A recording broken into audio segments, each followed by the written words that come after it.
Beyond the epic chase of a white whale lies a story far more harrowing, a true saga of survival that inspired one of literature's greatest tales. This is the real Moby Dick story, stripped of fiction, raw and unforgiving. In the summer of 1819, the whaling ship Essex, a proud vessel from Nantucket, set sail for the bountiful whaling grounds of the Pacific. A 3-year voyage lay ahead, promising immense riches for its crew. Aboard were 20 men, led by Captain George Pollard Jr., only 29, and his seasoned first mate, Owen Chase. Among them, a 15-year-old cabin boy, Thomas Nickerson, eager for his first grand adventure. Months passed with success.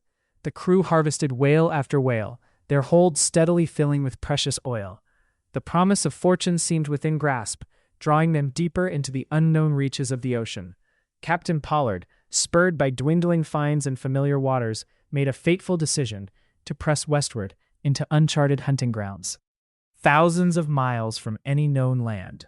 On November 20th, 1820, a cry rang out from the masthead.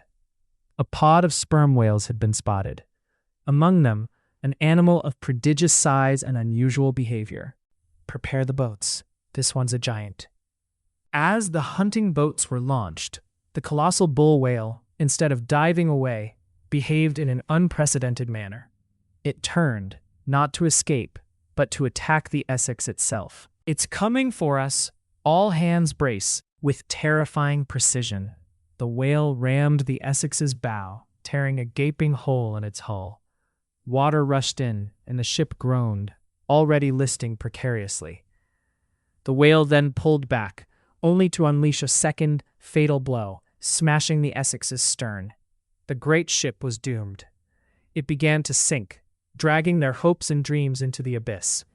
20 men, now shipwrecked, clambered into 3 fragile 27-foot whaleboats. Their only possessions were a few biscuits, a small amount of water, and instruments to navigate.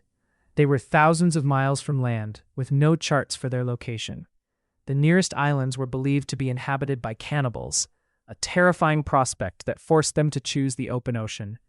Days bled into weeks, weeks into months. The sun baked their skin, the salt spray chafed, and the endless horizon offered no solace. Thirst and hunger became constant companions. In Owen Chase's boat, the crew's strength waned. They were drinking their own urine to survive, their bodies wasting away. "We must hold on, men, just a little longer." In Captain Pollard's boat, the dire reality of their situation led to agonizing discussions. The unthinkable was now being whispered. "We cannot last. We simply cannot." The first man died. Then another, and another. The relentless ocean claimed them one by one. Each death was a grim reminder of their own impending fate. As hunger clawed at their insides, a terrible decision was made. They drew lots to determine who would be sacrificed to save the others. The young cabin boy, Thomas Nickerson, watched in horror.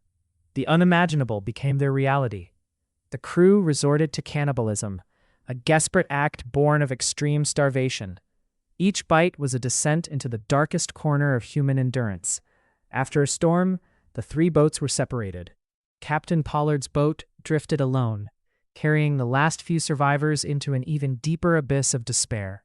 After 89 days, just 2 men remained in Owen Chase's boat, Chase himself and Richard Peterson. They were on the brink of death when miraculously a distant sail appeared. The brig Indian rescued Chase and Peterson. Their ordeal was over, but the memories would forever haunt them. Captain Pollard's boat, now with only 2 survivors, himself and Charles Ramsdell, suffered for 95 agonizing days. They were finally spotted by the whaling ship Dauphin. The sight that greeted the rescuers was ghastly. Pollard and Ramsdell were found gnawing on the bones of their deceased shipmates. They were living specters.